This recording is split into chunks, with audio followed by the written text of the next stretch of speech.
Under the ancient, watchful Iroko tree, the village market hummed with life. The air smelled rich with roasting groundnuts and sweet mangoes. Red dust swirled around the bare feet of children dancing through the crowd. Among them were Kaito and his younger sister, Kaima.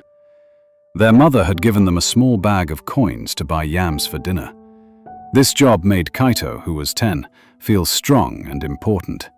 But Kaima was easily pulled away by everything. Her wide, curious eyes jumped from the bright cloth patterns to a man juggling colorful gourds.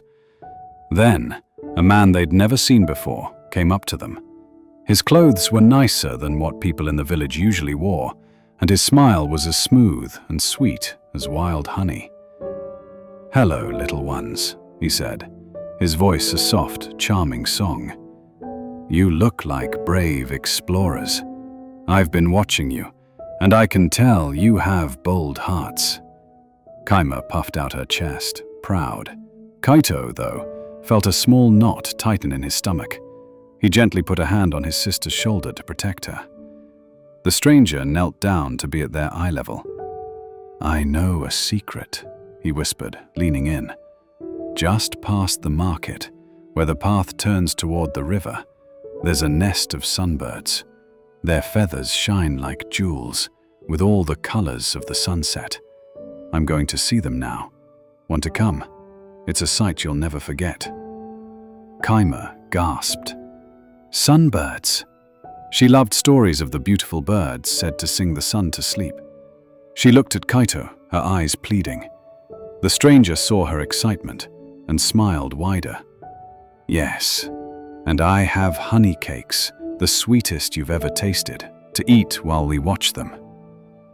He opened a small, shiny wooden box, showing perfect golden cakes that made Kaima's mouth water. "Please, Kaito," she pleaded, taking a small step toward the man. Kaito's heart beat fast. The man's voice was kind. His offer sounded magical, and the honey cakes smelled wonderful. But his mother's voice, steady and strong as the Iroko's roots, echoed in his mind. Just that morning, she had looked at them with serious eyes and warned, "Never, ever follow a stranger, no matter how sweet their words or what treats they offer. Your path is with those we know. Your safety is in the circle of our family. A sweet promise from a strange voice isn't a gift, it's a test." The man's smile was still there, but his eyes were fixed on them with a strange, intense look. It wasn't kind or friendly, it was hungry. Kaito stood taller, pulling Kaima back gently but firmly. He looked the stranger right in the eye. "Thank you, sir," he said, his voice trembling only slightly. "But our mother is waiting for her yams, and she told us the most beautiful sight is seeing her smile when we come home safely." The stranger's smile flickered, like a mask cracking. For a moment, a hint of dark annoyance crossed his face, before he smoothed it away. "A pity," he said, snapping the box of honey cakes shut. "Some treasures are only for the truly brave." With that, he stood up and melted back into the bustling crowd, disappearing as quickly as he had appeared. Kaima looked at the space where he had been, then at the half-empty pouch of coins for the yams in Kaito's hand. The magical promise of the sunbirds faded, replaced by a cold wave of fear and a warm surge of gratitude for her brother. She understood now. The man's eyes had not been kind. They had been pulling, trying to draw them away from their path. Without another word, they walked to the yam seller, their shoulders touching. The weight of the yams in their basket on the walk home felt good and real. When their mother saw them coming up the path, her face broke into a magnificent smile, brighter than any jewel-feathered bird.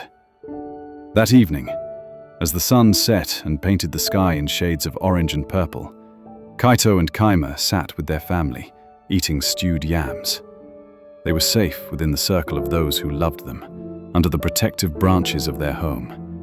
And they both knew, with a wisdom far older than their years, that the sweetest treasures are never offered by strangers on a dusty path, but are found in the warmth and safety of a mother's embrace.